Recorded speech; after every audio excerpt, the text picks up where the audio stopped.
इंद्रियों की दुनिया में कल्पित सुखों की शुरुआत और अंत है और दुख को जन्म देते हैं।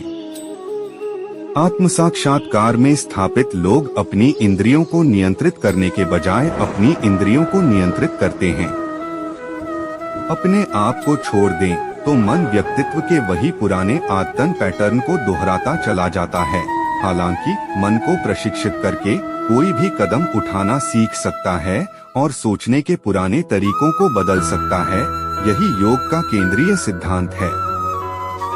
हमें एक निस्वार्थ भावना से कार्य करना चाहिए। कृष्ण कहते हैं, अहंकार भागीदारी के बिना और इस बात में उलझे बिना कि क्या चीजें हमारे इच्छित तरीके से काम करती हैं, कभी हम कर्म के भयानक जाल में नहीं पड़ेंगे।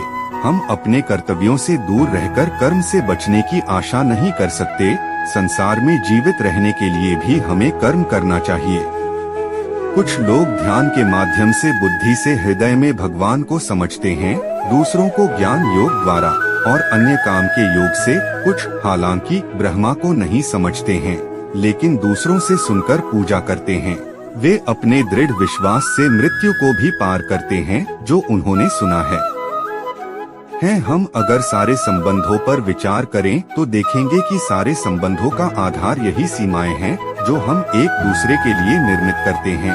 और यदि अनजाने में कोई अन्य व्यक्ति सीमाओं को तोड़ता है तो उसी क्षण हमारा हृदय क्रोध से भर जाता है।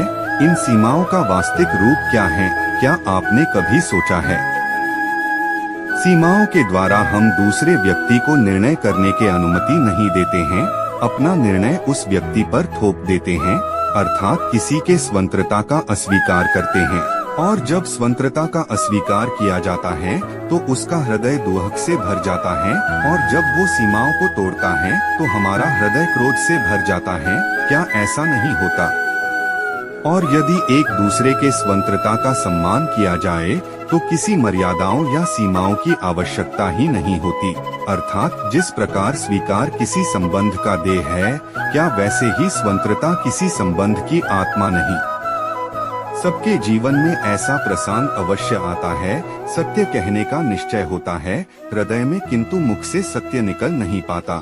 कोई भय मन को घेर लेता है, किसी घटना अथवा प्रसंग के बारे में बात करना, क्या फिर स्वयं से कोई भूल हो जाए उसके बारे में कुछ बोलना, क्या ये सत्य है? नहीं, ये तो केवल तथ्य है, किंतु कभी कभी उस तथ्य को बोलते हुए भी भय लगता है। कदाचित किसी दूसरे के भावनाओं का विचार आता है, मन में दूसरे को दुहक होगा, ये भय भी शब्दों को रोकता है, तो ये सत्य किया है। जब भय रहते हुए भी कोई तथ्य बोलता है तो वो सत्य कहलाता है। वास्तव में सत्य कुछ और नहीं, केवल निर्भयता का दूसरा नाम है। और निर्भय होने का कोई समय नहीं होता, क्योंकि निर्भयता आत्मा का स्वभाव है।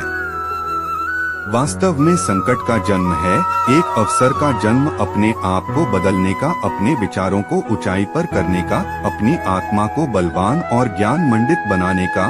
जो ये कर पाता है उसे कोई संकट नहीं होता, किंतु को ये नहीं कर पाता वो तो खुद एक संकट है विश्व के लिए। कभी कभी कोई घटना मनुष्य के जीवन के सारी योजनाओं को तोड़ देता है और मनुष्य उस आघात को अपने जीवन का केंद्र मान लेते हैं। क्या भविष्य मनुष्य के योजनाओं के आधार पर निर्मित होते हैं? नहीं। जिस प्रकार किसी ऊंचे पर्वत पर सर्वप्रथम चढ़ने वाला उस पर्वत के नीचे जो बैठकर योजना बनाता है, क्या वही योजना उसे उस पर्वत की चोटी तक पहुंचाती है? नहीं। वास्तव में वो जैसे जैसे ऊपर चढ़ता है वैसे वैसे उसे नई नई चुनौतियां आती हैं। प्रत्येक पद पर वो अपने अगले पद का निर्णय करता है। प्रत्येक पद पर उसे अपनी योजनाओं को बदलना पड़ता है। कहीं पुरानी योजना उसे खाई में न धकेल दे। वो पर्वत को अपने योग्य नहीं बना सकते, केवल स्वयं को पर्वत के योग्य सकता है। क्या जीवन के साथ भी ऐसा नहीं होता? जब मनुष्य जीवन में किसी एक चुनौती को अपने जीवन का केंद्र मान लेता है, अपने जीवन के गति को ही रोक देता है, तो वो अपने जीवन में सफल नहीं बन पाता और ना ही सुख और शांति प्राप्त कर पाता है। अर्थात जीवन को अपने योग्य बनाने के बदले स्वयं अपने को जीवन के योग्य बनाना ही सफलता और सुख का एकमात्र मार्ग नहीं है। मनुष्य जीवन की परीक्षा में सफल होने के लिए क्या नहीं करता, परिश्रम करता, दौड़ भाग करता है, लेकिन जब फिर भी उसका काम नहीं बनता तो वो नकल करता है।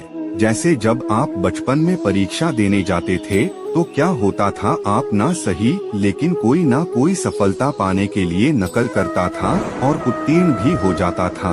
परंतु जीवन की परीक्षा ऐसी नहीं होती, जीवन में नकल करने वाला सफल नहीं होता।